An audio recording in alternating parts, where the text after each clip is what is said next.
Bienvenue à Façonner le Canada, 150 ans de décisions marquantes. Le Canada que nous connaissons aujourd'hui ne s'est pas construit par hasard. Argument par argument, jugement par jugement, il a été façonné par le droit au sein d'un système de justice unique, né de la rencontre des systèmes britanniques et français et qui intègre désormais de plus en plus les traditions autochtones. Dans cette série, nous soulignons le 150e anniversaire de la Cour suprême du Canada en décodant les grandes décisions qui ont défini nos droits, nos libertés et notre identité collective. Droits criminels, droits autochtones, partage des compétences, des arrêts qui ne sont pas que de l'histoire ancienne. Ils façonnent encore notre quotidien. Je suis votre animateur Hugo Martin et à travers des rencontres exclusives avec les 9 juges de la Cour suprême et des experts constitutionnels, nous explorerons le contexte de ces jugements, leur impact et leur résonance aujourd'hui. Madame la juge Moreau, merci d'être avec nous. Justice Moreau, thank you for being with us. Alors que la Cour suprême célèbre son 150e anniversaire, votre nomination en novembre 2023 a marqué l'histoire à plus d'un titre. Vous êtes la juge la plus récemment nommée. Vous êtes la première personne juge de l'Ouest canadien d'expression française à être nommée à la Cour, mais votre arrivée a aussi créé pour la toute première fois une Cour à majorité féminine. Votre engagement vers la dualité linguistique et les droits des minorités est profondément ancré dans votre histoire personnelle. Fille d'une mère anglophone et d'un père franco-albertain, vous avez grandi dans un milieu bilingue et biculturel. Votre père, un chirurgien, était aussi un ardent défenseur de l'éducation en français en Alberta, une quête qui, selon vos propres mots, a forgé votre vision des droits des minorités. Cette vision a défini votre carrière d'avocate. Vous avez été au cœur de batailles juridiques fondamentales pour la francophonie canadienne. Madame la juge Moreau, vous avez consacré une grande partie de votre carrière d'avocate à donner une voix à la minorité francophone de l'Ouest, luttant pour que des droits soient reconnus et entendus. Maintenant que vous siégez au plus haut tribunal du pays, comment cette expérience à titre d'avocate façonne-t-elle votre vision du rôle de la Cour pour assurer que toutes les voix, particulièrement celles des plus vulnérables ou des minorités, soient pleinement entendues? Je suis juge, alors la neutralité est quand même imposée dans mon rôle. Alors, ce que les juges font, c'est qu'ils interprètent, et surtout à ce niveau de cour, la Constitution du Canada. En matière linguistique, il y a quand même une feuille de route dans la Constitution et ce qui fait partie de la Constitution, la Charte canadienne des droits et libertés et surtout les articles 16 à 23. Alors, dans le temps que j'étais avocat, ce qui nous intéressait, c'était surtout le droit d'un accusé à avoir son procès criminel dans l'une ou l'autre langue officielle. Ce qui n'était pas possible dans ma province natale de l'Alberta dans le temps, puisque les dispositions du Code criminel qui permettaient à un accusé de poursuivre son procès dans l'une ou l'autre langue officielle n'ont pas été proclamées dans cette période-là. Alors, ce qui a vraiment changé ma vie, c'était la visite d'un nouveau client à mon bureau quand j'étais jeune avocate, M. Luc Paquette, qui, lui, insistait sur son procès en français. Alors, l'accusation criminelle, pour lui, était important de pouvoir se défendre pleinement. J'ai dit, Luc, il n'y a vraiment pas de disposition que je connais pour régler cette affaire. Il insistait. Donc, j'ai dit, OK, on va ajourner pendant quelques semaines et je vais regarder, voir s'il y a quelque chose. Puis, il y avait quelque chose. Dans l'histoire de l'Alberta, la loi sur les territoires du Nord-Ouest, qui était l'équivalent comme disposition à l'article 133 de la loi constitutionnelle de 1867, l'article 23 de la loi sur le Manitoba, et qui régissait en effet le droit au bilinguisme devant les tribunaux ainsi que devant les législatures ou le Parlement. Et ce qu'on a retrouvé avec l'aide d'une décision de la Saskatchewan, c'est que en formant la province de l'Alberta, en établissant cette nouvelle province, il n'avait pas pris soin d'éliminer cette disposition de la loi sur les territoires du Nord-Ouest. Et alors, ma vie a changé beaucoup parce que j'ai accompagné Luc Paquette dans 4 niveaux de cour, la Cour provinciale de l'Alberta, la Cour supérieure, appel de cette décision et enfin devant la Cour suprême du Canada. Donc, c'était vraiment dans mes veines comme jeune avocate, mais aussi au niveau de l'éducation minoritaire. Et mon père s'intéressait beaucoup à augmenter le montant de français que les étudiants pouvaient avoir comme éducation dans les écoles dans le temps d'immersion. Et dans son temps, quand il était membre du conseil scolaire local, c'était 50%, pas plus. Alors, quand vient la charte, en 1982, il y avait la possibilité, sous l'article 23, de revendiquer un droit à l'éducation minoritaire dans un milieu ou une école francophone. Alors, c'est là où j'ai commencé à m'intéresser à 23. Et enfin, moi et un collègue, Brent Gaughan, nous avons comparu devant la Cour suprême dans la cause Maillé. Maillé était vraiment l'arrêt qui a établi l'interprétation de l'article 23. C'est vraiment frappant que, vu la décision de la Cour suprême, la possibilité d'avoir des conseils scolaires francophones dans ma province natale est devenue réalité. Vous avez été 29 ans juge à la Cour du Brant-du-Roi de l'Alberta et vous avez été la première femme à devenir juge en chef. En 2006, alors que vous étiez juge à la Cour suprême des territoires du Nord-Ouest, vous avez conclu dans l'affaire Fédération franco-ténoise que le gouvernement territorial n'avait pas respecté ses obligations concernant les services en français. Cette décision a reconnu que les droits linguistiques de la communauté francophone n'étaient pas suffisamment respectés et a marqué une avancée importante pour les droits linguistiques au Canada. Votre jugement était rédigé en français, 210 pages. Rédiger un jugement en français de cette ampleur dans le contexte des territoires du Nord-Ouest en 2006 envoie un message symbolique, évidemment, qui est puissant. La Cour suprême se penche de façon profonde sur les dossiers. Qu'est-ce qui vous motive à aller si loin dans votre analyse, autant intellectuelle, sociale que juridique? C'est vraiment important de noter les 3 niveaux. Il y a les faits dans la cause, la preuve, les principes juridiques, mais aussi le contexte social. Réfléchissant sur les faits, sur la preuve, en formant des conclusions sur la preuve. En développant et en interprétant, on parle de développement au niveau de la Cour suprême. Au niveau du procès, c'est plutôt d'interpréter la jurisprudence préalable. C'est quand même un devoir qui demande beaucoup d'intégrité, de patience, de travail. Et je pense que c'est quand même naturel pour un juge, c'est leur fonction. C'est pas de prendre des choses juste sur la surface, mais d'aller piger pour être sûr que l'état du droit se concrétise de façon évolutive. J'ai été juge de procès pendant 29 ans avant de venir à Ottawa et on a la responsabilité de penser à l'impact des décisions sur un accusé ou sur un groupe, mais aussi dans d'autres contextes. Alors là, quand on interprète la charte, par exemple, il y a quand même des retombées important dans d'autres domaines. Donc, il faut faire vraiment attention. Et c'est ça le rôle des intervenants devant notre cour. On n'a pas vraiment le luxe des intervenants au niveau du procès. Et à la Cour suprême, très important d'avoir les voix des intervenants pour être sûr qu'on a toute l'histoire devant nous. J'aimerais maintenant parler de l'affaire Lozada 2024 et de votre plume. Il s'agissait de déterminer si 2 hommes qui avaient participé à une bagarre mortelle sans porter eux-mêmes le coup de couteau fatal pouvaient être tenus criminellement responsables de l'homicide. Votre jugement a confirmé les verdicts de culpabilité avec l'accord des juges Karakatsanis et Martin. Il y avait des dissidences, le juge Jamal et le juge Rowe, qui auraient accueilli les appels, annulé les déclarations de culpabilité et ordonné la tenue d'un nouveau procès. Qu'est-ce que ce genre de désaccord nous apprend sur le rôle de la Cour?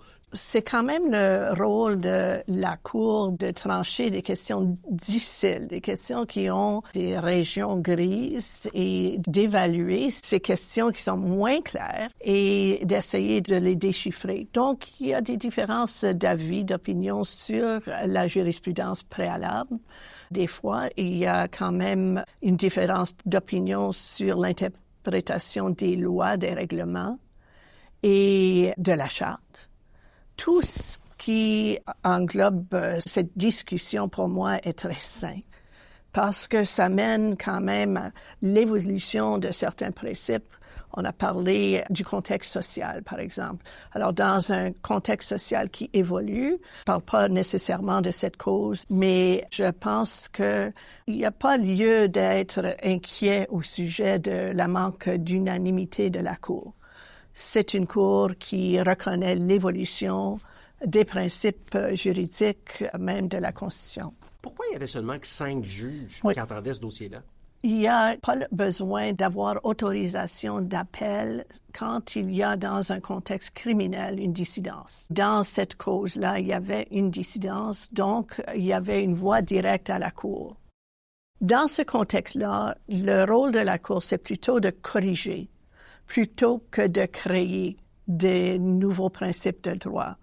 Si on voit dans le contexte d'une cause comme celle-là, qu'il y a quand même des questions jurisprudentielles à régler, là, la Cour va probablement ajouter à ce 5, aller à 7 ou à 9. Mais dans cette cause-là, c'était des questions de correction en matière jurisprudentielle et pas de création. Justice Moreau, your career both as a lawyer and as a judge has been defined by a constant fight for access to justice, whether for linguistic minorities or for other marginalized groups. Looking to the future, Canada faces new and complex challenges related to diversity, inclusion, and reconciliation. How does your personal and professional experience defending minority rights shape your perspective on the role of the Supreme Court that will play in navigating these future issues and in ensuring our justice system is truly accessible and representative for all Canadians? As you are aware, no doubt, our Chief Justice has as one of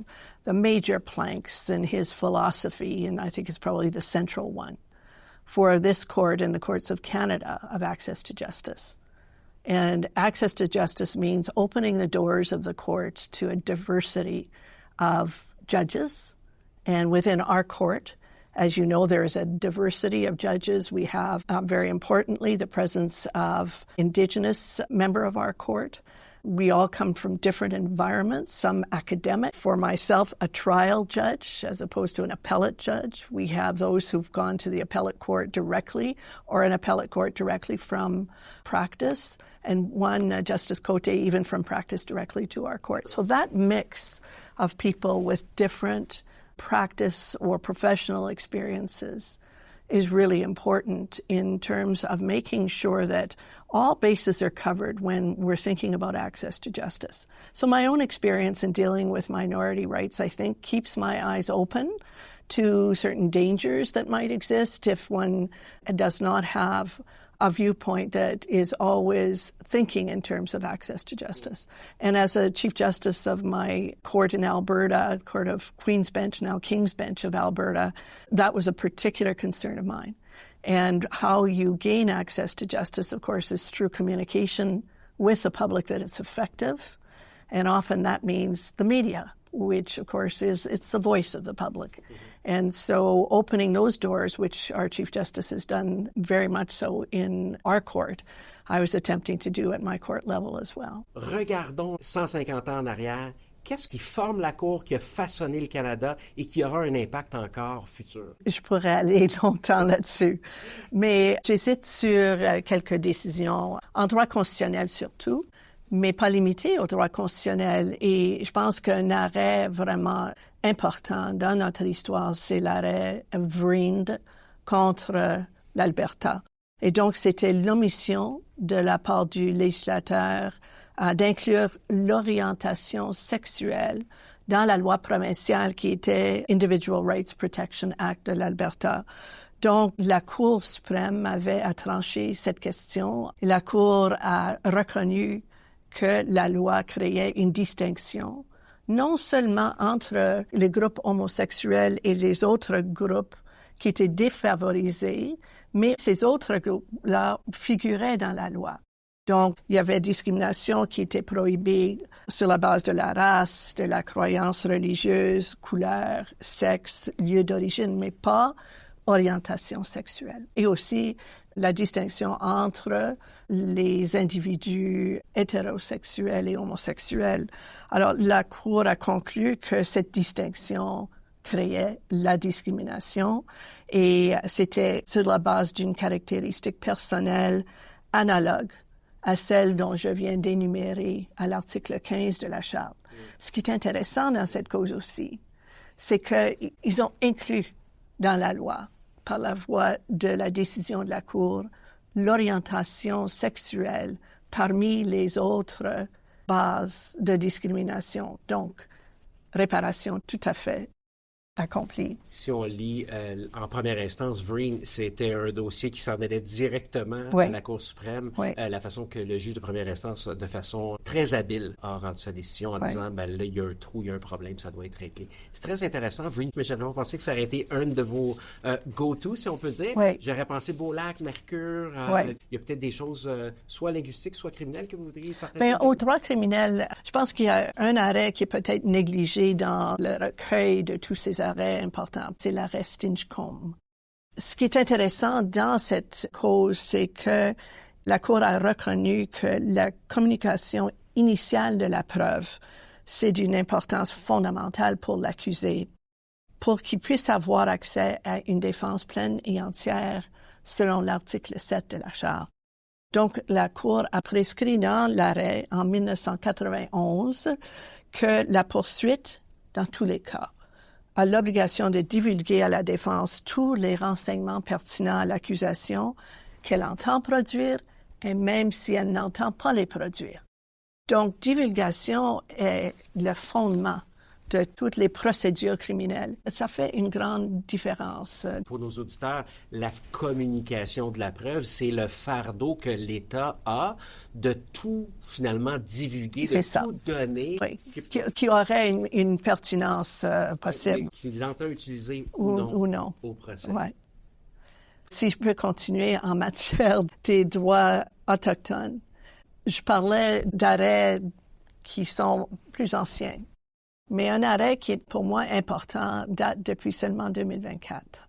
Et c'est la Cour suprême qui a affirmé la constitutionnalité d'une loi fédérale, la loi concernant les enfants, les jeunes et les familles des Premières Nations, des Inuits et des Métis.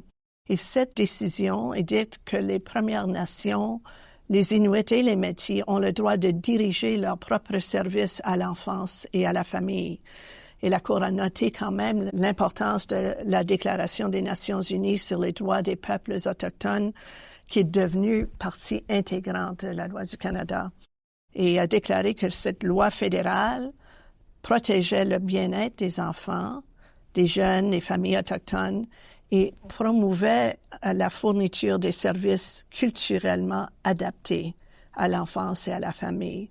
Alors, en ce faisant, la loi favorise le processus de réconciliation avec les peuples autochtones. Et ça, c'est sans égard aux ressources. Donc, c'est ça. Madame le juge, vous nous avez mentionné là, des arrêts ou des décisions qui sont de tous azimuts. Comment est-ce que la Cour fait pour justement se pencher sur un dossier, une journée de criminel, l'autre journée sur un droit linguistique, l'autre journée sur une affaire qui est très, très, très précise? Comment vous faites de façon quotidienne? Est-ce que vous avez des recherchistes? Est-ce que vous avez des gens qui vous aident? Oui, j'ai été juge de procès dans une cour de juridiction générale pendant 29 ans.